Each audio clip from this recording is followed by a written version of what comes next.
BRAINYATOR presents 12 bad habits that destroy your confidence. Self-confidence is one of those things that stands out in a person. We take notice. Confidence suggests power and success, and we find it both attractive and sexy.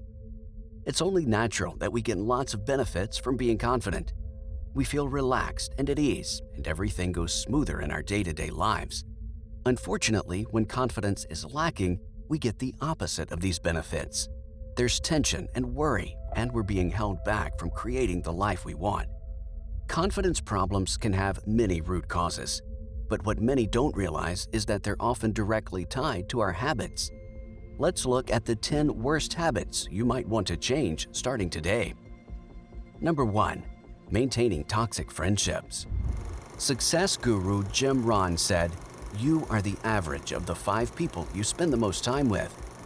If you keep surrounding yourself with people who are lazy, constantly complaining, and have a victim mentality, you are 100% undermining your own self-confidence.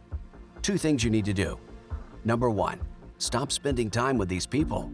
Number 2. Identify those who have a positive influence on you, people you look up to, and start spending time with them. Number 2. Minimizing the good. As humans, we tend to minimize our positive attributes and personal achievements. Some do this more than others, and those are usually the men and women who are struggling with self-confidence. Minimizing the good is a thinking habit. It leads to a toxic mindset that will result in negative behavioral patterns. It literally feeds on itself. You need to break out of this habit now. Start focusing on your achievements, emphasize your good traits, and look at all of your physical attributes that you're proud of. Number 3. Comparing yourself to others. Whether in sports, business, or socially, we all have people we look up to and admire. But when we fall into the trap of comparing ourselves to others, seeing them as better than we are, we're undermining our own self-confidence. If this is taken too far, we may start thinking that we're unqualified to do our job, raise a family, or pursue passions and interests that make us happy. To break free from this habit, a good thinking philosophy to adopt is the following: the only race is with yourself. Number 4. Criticizing your inner child. Are you guilty of self-reproaches like, "I'm such an idiot," "I'm not good enough," or "I'm a loser"? This is what psychologists refer to as criticizing the inner child. It may seem harmless enough, but constantly speaking to yourself this way will have the same effect as if another person said it to you over and over. Be careful with this. Your self-confidence will take a hit. Number 5. Neglecting your appearance. The way we look can have a major impact on how we feel about ourselves. And I'm not talking about physical traits like how big our ears are or how tall or short we are. I'm talking about how we present ourselves to the world. If your hair looks bad, if you're unshaven and have an overall unkept look with stained, wrinkled clothes, then your confidence will inevitably be affected. Your instant confidence booster is obvious. Go to work on your appearance. Number 6. Flaws, flaws, and more flaws. We are our own worst critics. When we look closely in the mirror, we see every little imperfection.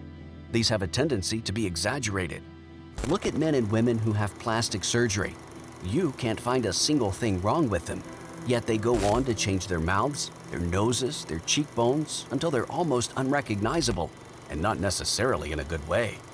The point is this: stop obsessing over minor flaws. It will destroy your self-confidence. Nobody takes notice but you. Number 7. I hate this about myself. Being self-deprecating and not taking ourselves too seriously is an admirable trait. It shows that we're humble. But when you go on criticizing yourself in front of your friends and colleagues, telling the world about all the things you hate about yourself, believe it or not, this can actually undermine your self-confidence in a major way. Not only that, people who thought you were great may start thinking of you as maybe not so great and start treating you accordingly. Number 8. Oh, how great you are.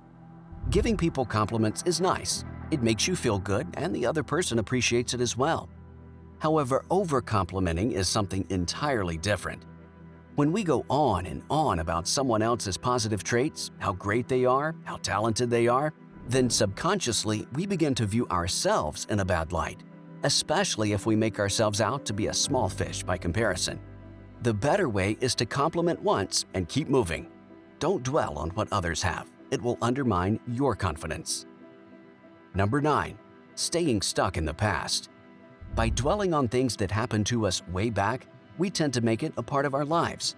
So if you're in the habit of referencing negative things that were said or done to you, maybe during childhood or several years ago, then you're slowly eating away at your self-confidence.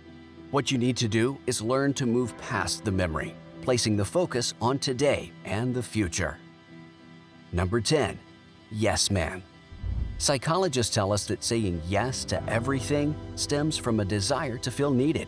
If you're that person, then you need to be aware that this behavior can link your self-confidence to others' approval. This is not a place you want to be. To build yourself back up, you need to put your foot down and start saying, "Sorry, I can't." Create a habit of healthy independence and move away from the desire to constantly feel needed. Number 11. Using always and never. When you stick these two words into sentences that you're using on a daily basis, you're setting yourself up for hopelessness. Why? Because they leave you feeling like you have no ability to make changes. Examples are, "I will never get out of this situation," or "This always happens to me." Sounds pretty hopeless, right? These words are confidence destroyers. Stop using them. Number 12. Letting others make your decisions. It's easy for a person to undermine their confidence by constantly letting others dictate their life. If you let friends, family members, and colleagues call the shots and make big and small decisions for you, it's nearly impossible to build real confidence. You need to take control. Start trusting yourself, your instincts, and intuition. While some of these 12 habits may seem harmless on their own, as a group, they can have a massively negative impact on your self-confidence. As with any habit, these behaviors and thinking patterns can be unlearned. The first step is awareness, knowing what these habits are. With practice, you can knock them off one by one and substitute them with habits that build you up. If you enjoyed this video, give us a thumbs up. Also, hit the subscribe button and click on the notification bell so you don't miss any of our future videos. And be sure to check out some of our other titles as well. Thanks for watching.